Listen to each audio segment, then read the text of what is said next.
Hello, hi guys! Magandang hapon sa inyong lahat.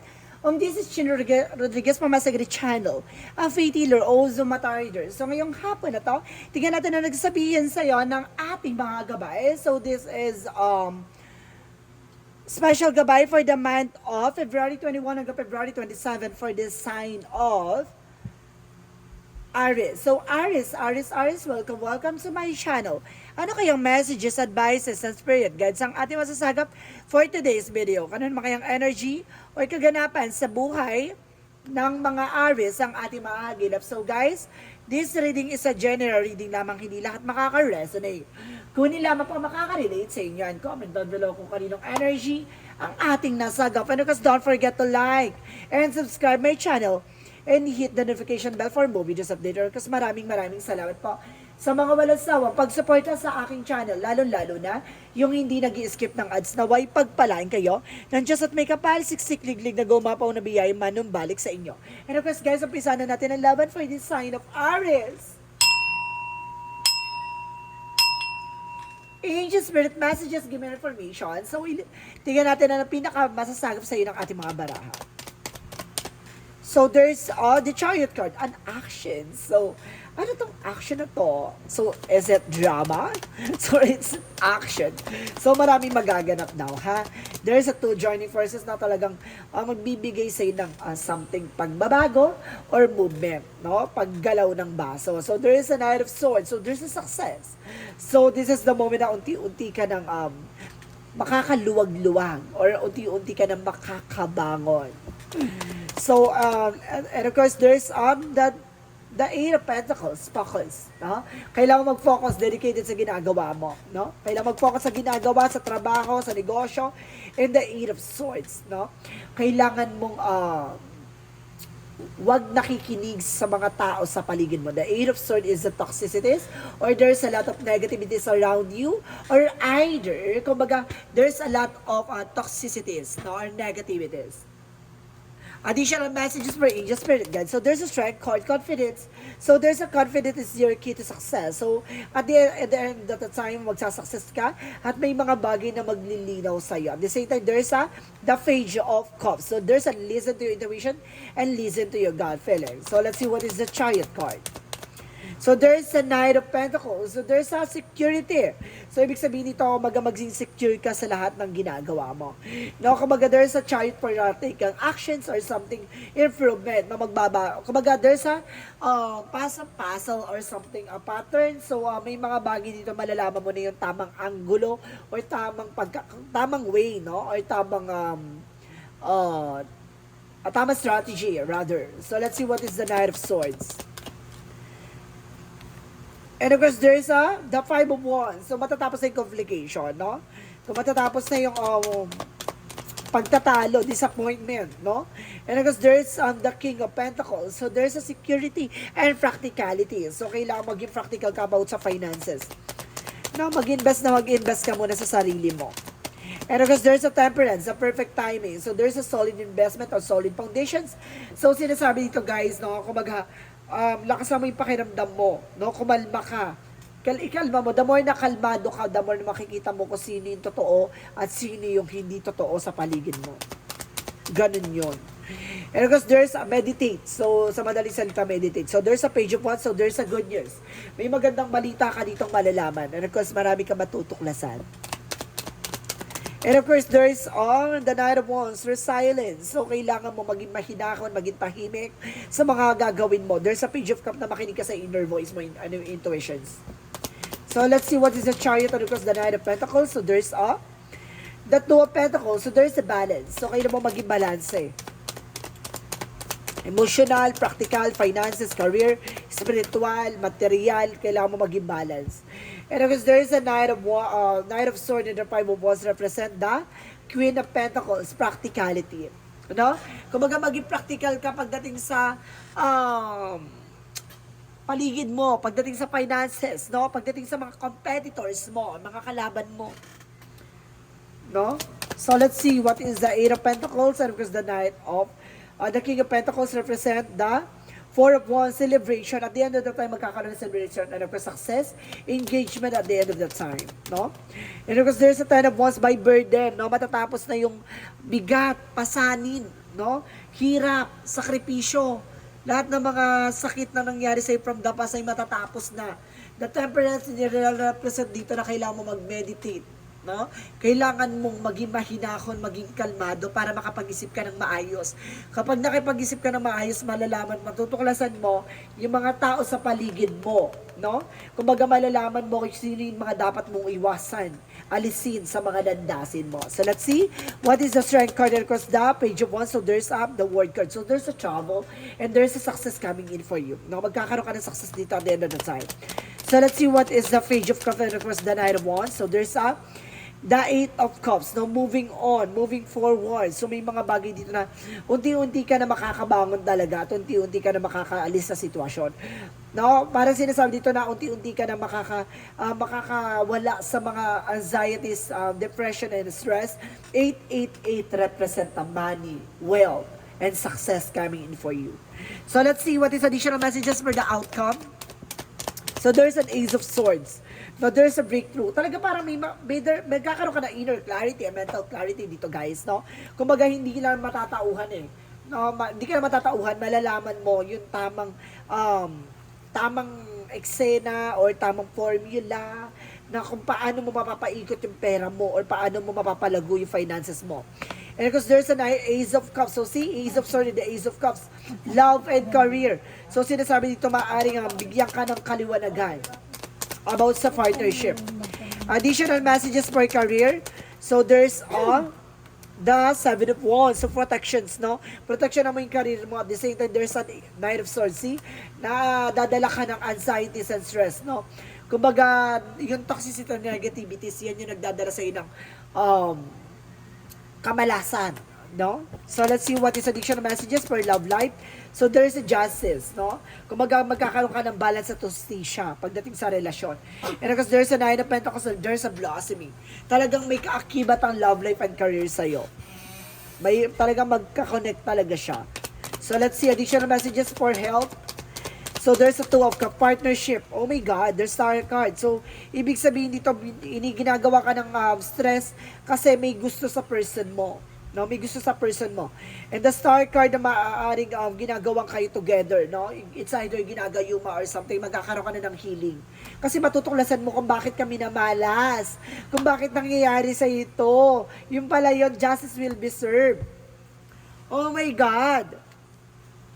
So let's see what is the magical fairy messages for you.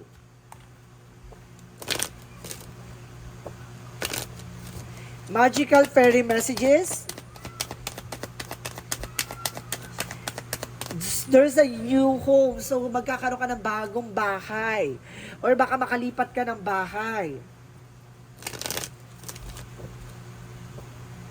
So let's see what is the yin and yang oracle card. So there's seeds, no? Mayroong ugat or may tinanim na parang nakakasense ako parang may tinanim sa iyong tahanan, no? Sa paligid ng bahay niyo may tinanim para malasing kayo.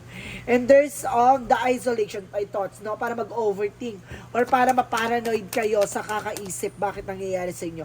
And there's a comfort zone. Nalaman mo, natuklasan mo, nakawala ka na sa negativity. So yun yung kailangan. There's a self-care, no? Energy, alagaan mo yung sarili mo. So let's see what is Archangel Michael messages.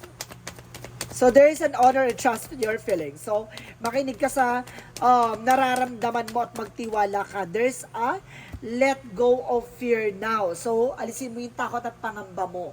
And there's a explore your options. No, kailangan mong alamin pa yung mga nangyayari behind your back. So let's see what is the Romance Angels. Romance Angels represent past life relationship. So may kinalaman yung ex mo dito. Or baka may kinalaman yung paghihiwalay nyo ng ex mo. And there is a romance feeling. So, ibig sabihin mahal ka pa ng taong mahal mo. Ginayuma ata to kaya naghiwalay kayo. So let's see what is the chakra messages. So there's a creation. So, talaga may gumawa. And there's a passion. So, ibig sabihin, gawin mo lang dapat daw yung makakapagpasaya sa'yo. Ibig sabihin, guys, para may nasa-sense ako, kailangan mo magpaganda. Kailangan mo mag-ayos, magpagwapo. Kasi, malaking factor to para makita ulit yung, parang there's an, attractions eh. Attracted sa yung person mo. Doon mo siya makakatak ulit. And of course, there's a instinct, no? Kumaga tama yung hinala mo. So, let's see what is additional messages for angel spirit, guys. So, there's energy healing. So, kailangan mo talaga magpagamot, guys. No? Yung cause ng anxiety and depression mo ay gawa ng tao, ha? Kaya ka nalugmok sa utang, nalugmok sa problema kasi may gumawa sa'yo ng hindi maganda. So, there's a school. So, dapat mong natutunan, dapat mong matuklasan. And you see you're on the right man. Sa tamang direction ka. No? Narinig mo itong reading na to, napanood mo to, at talagang tumugma sa'yo. Nasa tamang wisyo ka, nasa tamang direction ka. And there's the cosmic heart. So there's a make your life moving prayer. So see, there's a devotion. So maaaring kailangan mong maglingkod or kailangan mong magpatuloy na magtiwala sa Panginoon, no? Kailangan mo magdasal. Archangel Raphael messages. Jesus Divine Healer. So, kailangan mo talaga ng Divine Healer, ha? Kailangan mo na magagamit ng there's a stretch, no? Kailangan mo nang mag-inat-inat, no? Iwas na yung drama. So, let's see what is the angel's answer. So, there's within the next few months, sa mga susunod na linggo, ano magaganap? There's a yes, no? Tama, oo. May yes sa yung sa mga tanong mo sa buhay mo, sa nangyayari sa'yo, there's a yes. And there's look for a sign. So there's a signs of synchronicities. Makinig ka, ha? 888 nire-represent ng abundance. So wag ka magtaka, imbis na kasaganahan ng pumasok sa iyo kamalasan. So ano 'yon, kumbaga nakukuha niya yung swerte mo. Let's see what is the Monsology. It's time to take an action. So kailangan mong kumilos, kailangan mo solusyonan to. At kasi kung hindi mo solusyonan to, yung cycle pa ulit-ulit. And of course, don't let past hold you back. Huwag mo na balik-balikan yung nakaraan. Nangyari na yun. And of course, the personal issues reaches resolution. Masusolusyon na ng problema pinagdadaanan mo. Problem solving. So, let's see what is additional messages. Regret. No? Marami kang panghihinayang, maraming pagsisisi, pero hindi na mababalik ang nakaraan. There's a doubt. No? Marami ka talagang panghihinayang dito. And because there's an happiness, no? Something na kumbaga, there's a doubt na parang pinanginaya or something na kumbaga, nagdadalawang isip. And there's an happiness, so kumbaga magiging masaya ka. So, huwag ka magtataka bakit parang nagba-back and forth kapag dating sa magpapagamot ka, ha? Kasi ganun talaga kapag nandun ka sa range na mayroong kagawa ng tao, magdadalawang isip ka, ay magpapagamot ako, ay wag na nga, ay magpapagamot ako. Ganun siya, guys, ha? Kaya normal yun. So, let's see what is the angel spirit guide. Please give me information. So, there's shielding, no? Protectionan mo yung grounds mo. At the same time, there's a environment. So, nasa paligid mo lang, ha? Kumaga, mayroon din ginawa sa paligid mo, kaya nagsisilbing kamalasan. And there's a journey. So, talagang kasama siya sa journey mo. And there's a travel, guys. May travel ka dito. So, some of you, let's see what is the energy. What is the energy? So there's a door to the personal, door to the spirit. So bukas ang pintuan pagdating sa spirit sa'yo. Talagang there's a spirituality involvement, guys. And there's a all tied up. No? Kailangan mo nang kumawala. No? Kailangan mo nang umalis sa mga toxicities. And of course, angel of strength. Kailangan mo na lakas ang loob at tapang. Ha, guys?